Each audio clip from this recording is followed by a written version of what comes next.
Pairs is to transfer business use of robots. Pair designs and manufacture robots which use artificial intelligence AI to support business operations. इनका जो काम है वो manufacturing का है, वो रोबोट्स बनाती है जिसके अंदर वो एआई का यूज कर रहे हैं. Pear's most successful robot, the KB1, is an autonomous cleaning robot.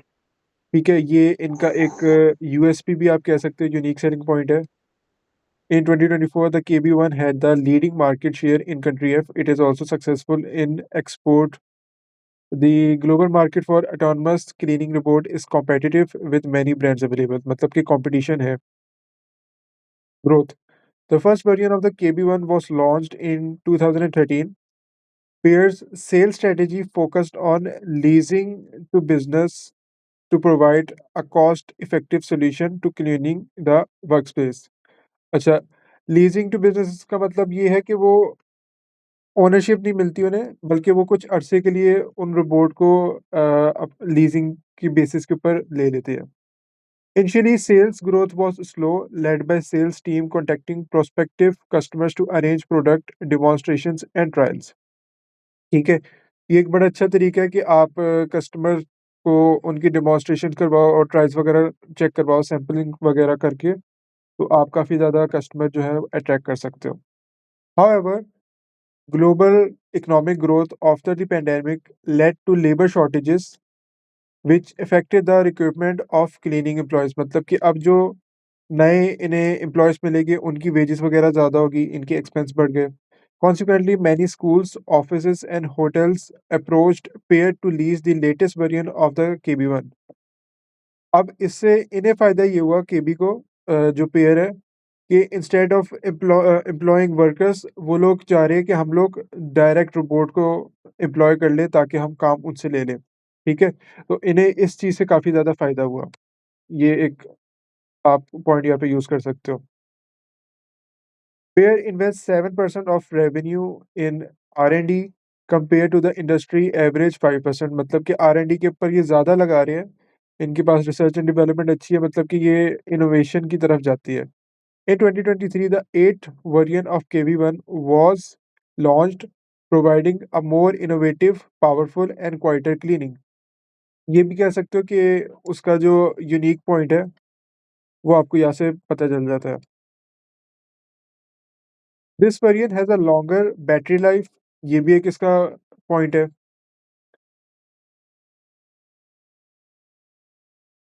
हाँ जी.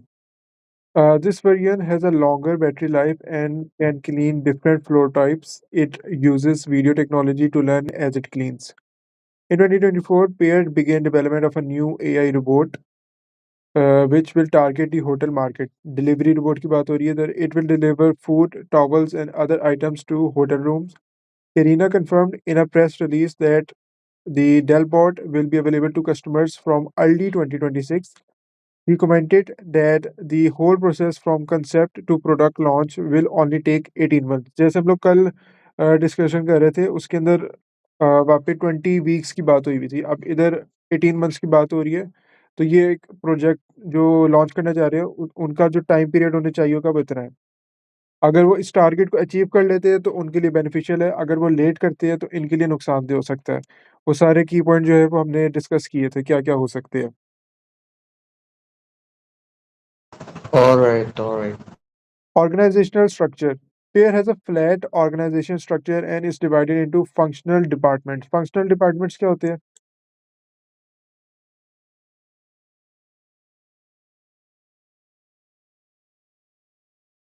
हेलो.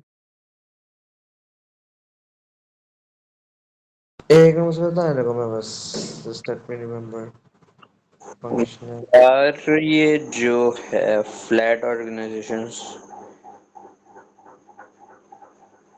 सोच वगैरह जो होते हैं इसमें डिपार्टमेंट को कुछ अथॉरिटी दी गई है.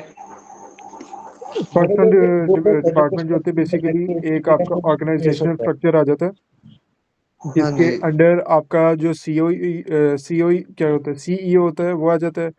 उसके अंडर फाइनेंस आ गया, उसके अंदर एचआर आ गया, उसके अंदर आर&डी आ गया, उसके अंदर ऑपरेशंस आ जाएगा, फाइनेंस आ जाएगा. ये जो सारे सही है ग्रुप्स बने हुए हैं ना, ये डिपार्टमेंट बने हुए हैं, इसको फंक्शनल डिपार्टमेंट्स कहते हैं. अब वो कह रहे हैं कि एक हाँ फ्लैट ऑर्गेनाइजेशन स्ट्रक्चर है, मतलब कि इनका जो हायरार्की है ना वो काफी ज्यादा टॉल नहीं होगा, बल्कि वो इस स्ट्रक्चर की तरह वाइड होगा, फ्लैट होगा। The R&D तो department uses a matrix structure creating one of teams for specific projects. Matrix team क्या होता है?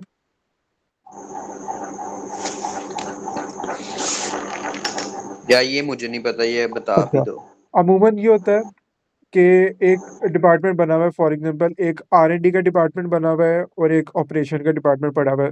तो R&D के जितने एम्प्लॉयज है वो R&D के अंदर काम करेंगे, ऑपरेशन के जितने एम्प्लॉयज है वो उसके अंदर काम करेंगे। लेकिन जब मैट्रिक्स स्ट्रक्चर की बात होती है तो इसके अंदर डिफरेंट डिपार्टमेंट से आप एम्प्लॉयज़ को लेके उनकी अलग-अलग टीम बनाते हो फॉर स्पेसिफिक प्रोजेक्ट्स, जो कि आगे उन्होंने मेंशन भी किया हुआ है, creating one of teams for specific projects.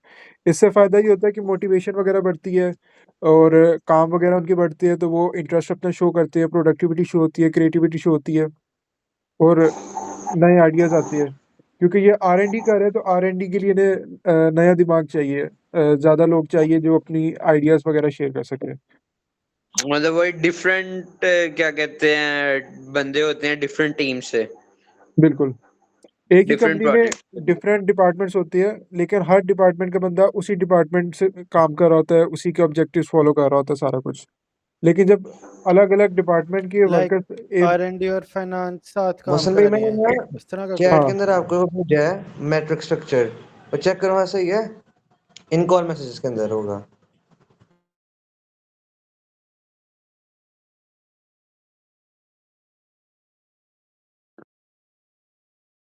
CEO, हाँ, ऐसा ही है। ठीक है, वो जो सेपरेट डिपार्टमेंट्स बने होते हैं ना, उसी चीज़ को फंक्शनल डिपार्टमेंट्स कहते हैं।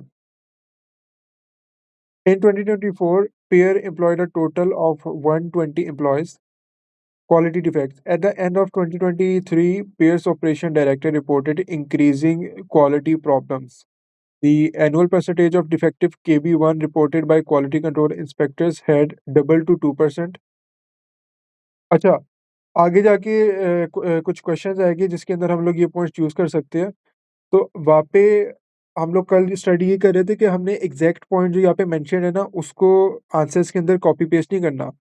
हम उसको अपनी वर्डिंग के अंदर मेंशन कर सकते हैं। जैसे फॉर एग्जांपल यहाँ पे ज़िक्र हो रहा है the annual percentage of defective केबी once reported by quality control inspector had double to 2%। तो आप इसको कह सकते हो कि इट इंक्रीज़ फ्रॉम 1 टू 2%, या आप ये लिख सकते हो कि पहले जो था वो 1% था, लेकिन अब वो ट्वाइस हो गया। तो ये आप डिफरेंट वर्डिंग यूज़ कर सकते हो सेम चीज़ को बताने के लिए। Increased customer reports of KB1 not working properly, increased complaints of poor customer service. In June 2024, Payer began the process of replacing quality control with quality assurance.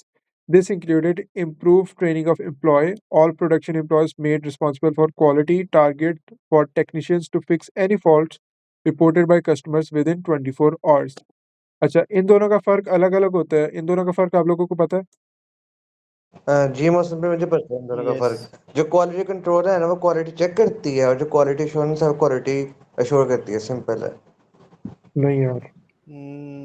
देखो, नहीं, quality control के अंदर वो प्रोडक्ट के बिल्कुल अंदर एंड के ऊपर चेक करता है और एश्योरेंस में थ्रू आउट द नहीं, प्रोसेस। देखो, बिल्कुल, ऐसा ही है, क्वालिटी ऐसा ही है। कंट्रोल ना डिफेक्ट्स ना पहले, या मतलब प्रोसेस के अंदर या प्रोसेस के जब खत्म है तब डिफेक्ट्स ढूंढती है। जो क्वालिटी एश्योरेंस है ना, वो प्रोडक्ट लाइक शुरू होने से पहले ही ना डिफेक्ट्स वगैरह ना प्रिवेंट करने की कोशिश करती है। नहीं क्वालिटी नहीं, कंट्रोल पहले में यही नहीं। होता है कि एट द एंड आपका जो प्रोडक्ट होता है उसको वो चेक किया जाता है, अगर कोई फॉल्टी होता है उसको रिप्लेस कर देते हैं। क्वालिटी एश्योरेंस में ये होता है कि हर स्टेज ऑफ प्रोडक्शन पे जो वर्कर्स होते हैं इंडिविजुअली वो चेक कर रहे होते हैं। तो यस। उससे फिर ये होता है कि क्वालिटी जो है वो हर स्टेज ऑफ प्रोडक्शन पे श्योर होती है। ठीक है, और वही पॉइंट्स उन्होंने मजीद यहाँ पे एक्सप्लेन भी कर दिए। Table 1.1 provides production and employee data for the KB1 factory in 2024. Pair had a labor productivity target of 2200 KB1s per employee. ये दो डाटा आ रहा है 2 सालों का, 2023 से 24 का। प्रोडक्शन एम्प्लॉयज 40 से 50 इंक्रीज हो गए, आउटपुट भी इंक्रीज हो गया। इसके अलावा output failing to meet quality standards वो भी बढ़ गया है, जो कि एक नेगेटिव पॉइंट है इनके लिए। Number of production employees leaving force too, ये एक अच्छा पॉइंट है इनके लिए कि वो कम हो गया है। अच्छा, हमारे पास आउटपुट भी है और हमारे पास जो एम्प्लॉयज है वो भी है। हम इसके जरिए से जो प्रोडक्टिविटी है वो फाइंड कर सकते हैं। फॉर्मूला आप लोगों को पता होना चाहिए, output divided by total employees. Karina is concerned whether the decision to introduce quality assurance has been beneficial for Pear. Increase dividends. Karina plans to expand the product portfolio and enter new international markets. Pear's growth has been financed from retained profit and long-term borrowing. Karina is now considering whether to change Pear to a public limited company. Public limited company करने का क्या फायदा होगा इन्हें?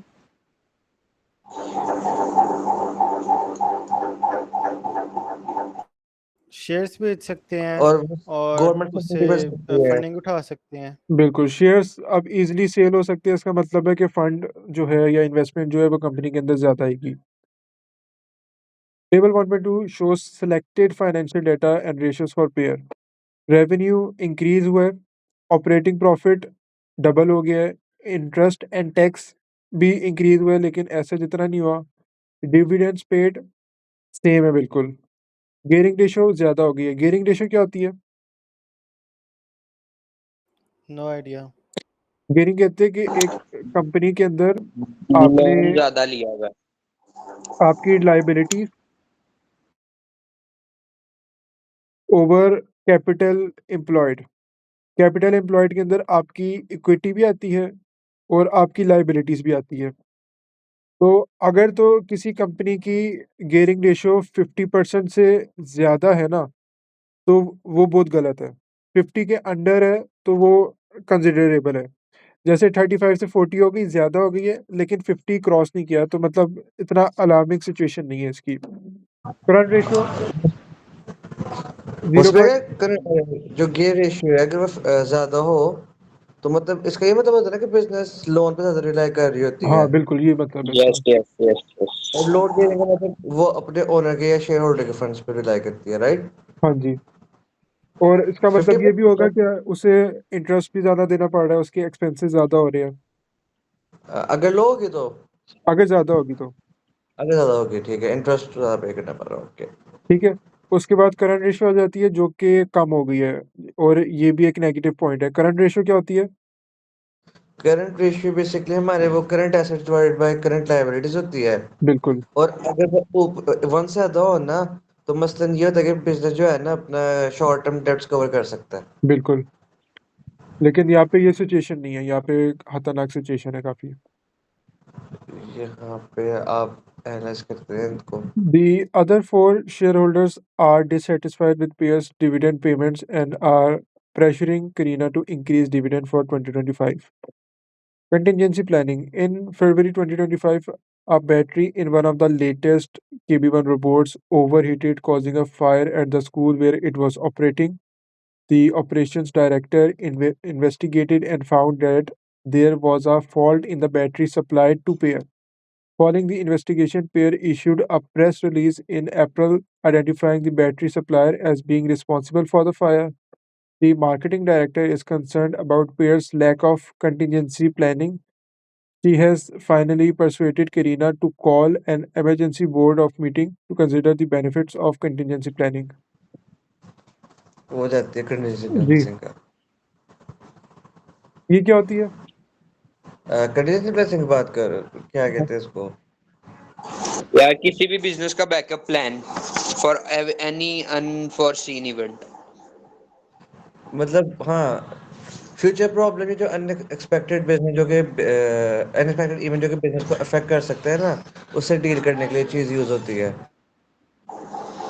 बिल्कुल ऐसा ही है। क्योंकि इनके साथ एक मिसहैप हो गया, बैटरी का नुकसान हो गया, इससे इनकी पब्लिसिटी भी काफ़ी खराब हुई, सारा कुछ हुआ, लॉस हुआ। तो इनके पास एक पीछे बैकअप पे कुछ होना चाहिए ताकि ये अपने आप को रिकवर कर सके। अच्छा जी, ये हो गया, अब क्वेश्चंस की तरफ आते हैं। क्वेश्चन पे आने से पहले एक मेरा क्वेश्चन है। जी, जी। जब हम केस स्टडी पढ़ रहे होंगे तो जो मैं देख रहा हूँ इसमें काफ़ी ज़्यादा यूज़फुल इन्फॉर्मेशन है, ये पॉइंट्स और इन्फॉर्मेशन से भरा हुआ है। ये किस तरह डिसाइड करना है कि कौन सी इन्फॉर्मेशन हमें मार्क करनी चाहिए या पहले हमें क्वेश्चन पढ़ के आइडिया लेना चाहिए? पहले क्वेश्चन पढ़ने का भी फायदा होता है, लेकिन ये है, आपको ये पॉइंट अपने ज़हन में रखना पड़ेगा कि आपसे जितने भी आंसर्स क्वेश्चन को पूछेगा ना, वो सारे केस स्टडी से लिंक करते हैं, कोई भी जेनेरिक चीज़ नहीं है। और आपने इसके अंदर कोई जेनेरिक बात भी नहीं करनी है, आपने सारे पॉइंट्स यहीं से उठाने हैं, यहीं से सारी बातें करनी है, यहीं पे आपको सारी चीज़ें उन्होंने दी भी है। बस जब भी क्वेश्चन पेपर आए आपके पास, आपने स्टार्टिंग के 5 से 10 मिनट केस स्टडी को देने हैं, आराम से उसको पढ़ना है, उसको समझना है। जो पॉइंट आपको लगता है इम्पोर्टेंट है, उसको हाइलाइट करते जाओ, मार्क करते जाओ, उसको गुड कर दो, क्रॉस कर दो, जैसे आपको अच्छा लगे। अगर आपको लगता है कि एक अच्छा पॉइंट है, एक नेगेटिव पॉइंट है, वो मार्क कर दो आप। क्योंकि आगे जाके यहाँ पे जो बातें इन्होंने की हुई है ना, ये सारी आगे जाके क्वेश्चंस के अंदर इन्होंने पूछनी है। ये बेहतर आइडिया नहीं होगा कि पहले हम क्वेश्चन पढ़ लें ताकि ब्रेन में उसको उसके कॉन्टेक्स्ट को रख के फिर हम उसके मुताबिक पॉइंट्स मार्क करते जाएं ताकि रेलेवेंट पॉइंट्स हमारे पास आए जिनको हम यूज़ कर सकें। ऐसा भी कर सकते हैं, इसमें कोई मसला नहीं है। ओके। क्योंकि ये भी होता है, जब आप आगे क्वेश्चंस पढ़ोगे ना, तो आपको डायरेक्ट जिस पैराग्राफ से लिंक हो रहा है ना, आपको पता चल जाएगा। तो आप ये भी कर सकते हो, वो क्वेश्चन लिखने से पहले एक दफ़ा दोबारा से वो छोटा-सा पैराग्राफ में पढ़ लिया, तो आपके जो पॉइंट्स हैं ना, वो दोबारा से क्लियर हो जाते हैं। Got it.